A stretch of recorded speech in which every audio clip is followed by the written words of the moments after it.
Gusto mo bang malaman kung paano mag-top up sa ating Simba gamit ang ating PayNow? Kung wala ka pang Simba app, mag-download lang tayo sa Play Store. At i-search natin ang Simba. At pagkatapos makikita natin ang logo na to. Pagkatapos natin i-install, i-open natin ang app. Pagkatapos, ilagay mo ang iyong Simba number and tap login. At may marireceive ka na OTP. Pagkatapos, scroll down mo lang sa pinakababa at makikita mo ang recharge and renew plan. At dito makikita mo kung magkano ang kailangan mong i-load. Para sa video natin ngayon, $2 ang pipiliin ko. At i-select natin ang PayNow.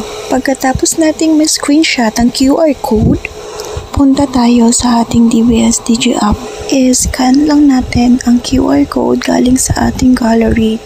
Ganun lang kadali, successful na agad. Katapos, i-log out natin ang ating DBS app.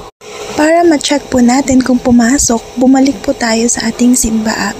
Kung may katanungan po kayo, just feel free to leave your comments sa baba. Salamat!